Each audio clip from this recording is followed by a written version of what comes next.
Nigga!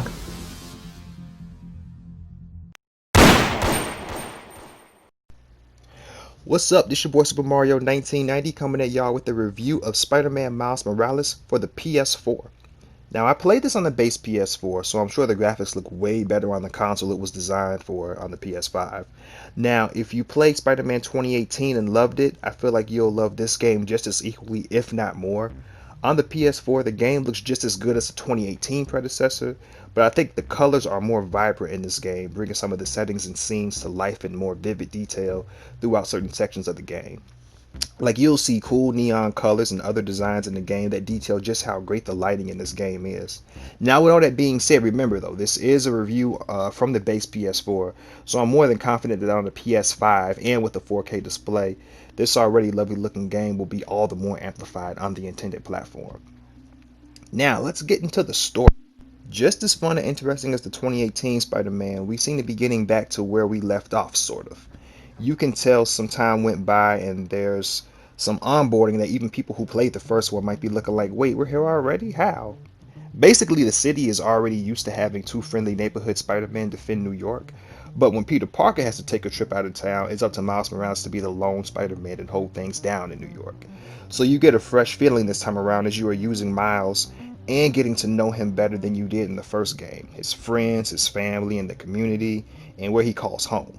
With that being said, the people he surrounds himself with in the community he's brought up in bring a new kind of flavor and culture into the narrative of the game, and that helps offer you something a little more authentic in this installment. I actually enjoyed the story more so in this game than the first, and I found that first one to be excellent as well. But it was just something about being immersed in Miles' world that leaves you wanting more from his story in upcoming installments of the franchise. Now, getting to combat, in the first game, I felt like it was phenomenal, and the same is true in this one. Since Miles is the one being used in this game, you do see a new set of powers he absorbed called Venom, and his finishing moves differ from Peter Parker's. Now, that being said, the other fighting moves are pretty much the exact same, but if you enjoyed the first game, that's not a bad thing at all. As far as combat goes, I felt like the first Spider-Man in 2018 was like the best beat 'em up genre, was like the best in the beat 'em up genre of fighters. And the same goes true for this one, and the formula is the exact same in this game, save for the Venom powered attacks that I mentioned earlier and the handful of finishing moves Miles performs. Now, the finishing moves were my favorite part in the first game, and that still remain true here. What I really like is like just the cool aerial combat moves and the slow-mo presentation that just really brought the combat to life in a fun way. And there are cool cinematic moments that are playable in this game, just like in the first one, and they are fast-paced and energetic, and they give you a more immersive feeling as you're playing the game. The way that the game jumps from cinematic cutscene to playable moment is just as seamless and flawless as it was in the 2018 Spider-Man, and the moments are better, I feel like, in this game than in the first. My only complaint is that I wish they had more of these throughout the game.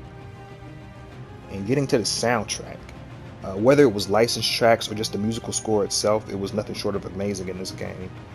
It was already neat in its predecessor, but since we're playing as another Spider-Man who has his own personality and background that makes him unique, they did a great job to match the soundtrack while experiencing his life and path. You can hear the music that starts out as kind of like your run-of-the-mill superhero adventure from a, superhero movie, right? And then in the right moments, the synthesized sounds escalate into a nice hip-hop rhythm with booming bass and amplified sound, giving the game a fresh and contemporary perspective that just adds to the richness and authenticity of the game's core characters, the city of Harlem, and the culture and themes that are present throughout the game. Getting to the swinging mechanics, I feel like they were a tad more fun in this game than the original. You pretty much get the same mechanics here, but the nuances in the moves that Miles displays. One thing I noticed that I really liked was how fast he is swinging through the city. And I thought that back then in 2018 that Peter Parker was quick at the start of 2018 Spider-Man, but then after spending skill points on some upgrades, I found that he could actually swing even faster and better. In this game, Miles has all the skills as you don't even need to upgrade anything. There's not a skill tree available for swinging, so Miles can just zip across the city at blazing fast speeds, what I think is suitable for him because he's a teen. The only problem I had with swinging was that Miles would land on certain objects and land in certain spots that I didn't intend for him to land on. So it made chase sequences take a bit longer than they needed to, since I had that lack of responsiveness. Now that was something that was present in the first game as well, but I felt like it happened more so in this game. But the good thing is that Miles is so fast that I never reached the game over screen since I was able to just recover and keep on the chase and eventually accomplish whatever task I was in the middle of. Now, the length of the game, I found it to be normal, and I pretty much played through the story as quick as I could. So just like in the original, there are moments where you're required to do side tasks before unlocking another main mission. I beat the game in about 10 hours, and I played on Spectacular Spider-Man, which is the hardest difficulty available at the start. Now, once you beat the game, you do unlock the hardest difficulty, and that's something that they did in the first game as well. Now, I do think these Spider-Man games are pretty easy and accessible to play, right? But especially it's like after figuring out the swinging and mastering the fighting techniques and using various gadgets. Now, as far as story flow, this game I'd say was half the size of the first.